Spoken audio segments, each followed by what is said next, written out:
इस वीडियो में हम लोग पढ़ेंगे क्लास 10th 1.4 का एक्सरसाइज का क्वेश्चन का सलूशन। तो चलिए इस बार हम लोग देखते हैं इस क्वेश्चन में किस टाइप का क्वेश्चन दिया हुआ है, उसको किस तरह से हम लोग डील करेंगे। सबसे पहले इसका बेसिक कॉन्सेप्ट हम लोग जानने का कोशिश करेंगे, उसके बाद इस क्वेश्चन के बारे में हम लोग स्टडी करेंगे। तो देखिए इसमें क्वेश्चन जो दिया हुआ है 1.4 में सबसे पहले क्वेश्चन दिया हुआ है, यहाँ पे कह रहा है जो बिना विभाजन प्रक्रिया द्वारा बताएं कि परमेय संख्या का दशमलव प्रसार शांत है या अशांत है। इसमें शांत या अशांत के बारे में चर्चा कर रहा है। ठीक है, इसमें शांत और अशांत आपको कोई भी परमेय संख्या के रूप में कोई संख्या दे दिया जाता है, उसमें पूछा जाता है जो यह शांत कब होगा और अशांत कब होगा। तो चलिए इसमें थोड़ा शांत और अशांत का कंडीशन हम लोग जान लेते हैं। जब भी कोई परमेय संख्या के रूप में अगर दिया रहता है, ठीक है, जब भी कोई परमेय संख्या के रूप में अगर दिया रहता है, देखिए जब परिमेय संख्या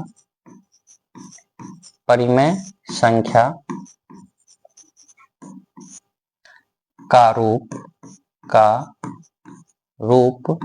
p बाई क्यू के रूप में दिया रहेगा। परमेय संख्या किसके रूप में रहता है? p बाई क्यू के रूप में दिया रहता है, और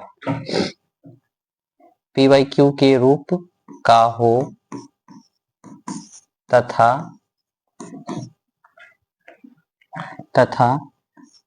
q का रूप या फॉर्म कह सकते हैं, q का रूप 2 to the power n into 5 to the power m के रूप में हो, तो इसका दशमलव प्रसार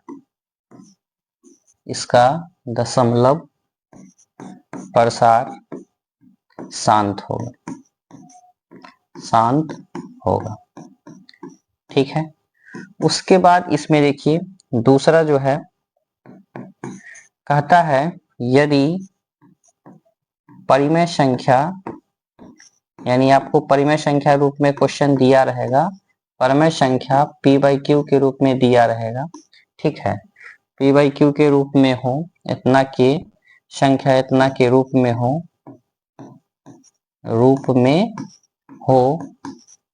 तथा q का रूप 2 टू दी पावर n और 5 टू दी पावर m के रूप में नहीं हो, तो इसका दशमलव प्रसार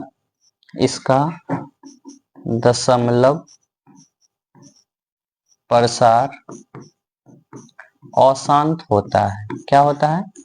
अशांत होता है। इसका यही दो इम्पोर्टेंट कॉन्सेप्ट है। अगर यह दो इम्पोर्टेंट कॉन्सेप्ट को आप लोग अगर अच्छे से ध्यान में रखते हैं तो इस एक्सरसाइज का सारा क्वेश्चन डील हो जाएगा। और यह पॉइंट बहुत ही इम्पोर्टेंट है, यह दोनों पॉइंट, क्योंकि इससे रिलेटेड आपको एक क्वेश्चन आपको पूछा जाता है शॉर्ट में 2 मार्क्स में। ठीक है, तो देखिए इसमें कहता है कोई भी परमेय संख्या के रूप में दिया हुआ है। तो देखिए इसमें बहुत सारा क्वेश्चन दिया हुआ है, परमेय संख्या के रूप में दिया हुआ है, p बाई क्यू के रूप में दिया हुआ है।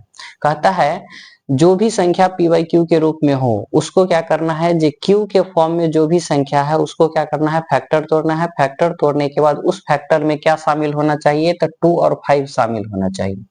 और 2 और 5 शामिल होगा, अगर उस संख्या के फैक्टर में 2 और 5 शामिल होगा तो उसका जो दशमलव प्रसार होगा क्या होगा, शांत होगा। अगर उस संख्या के फैक्टर में 2 और 5 शामिल नहीं होगा तो उसका दशमलव प्रसार क्या होगा, अशांत होगा।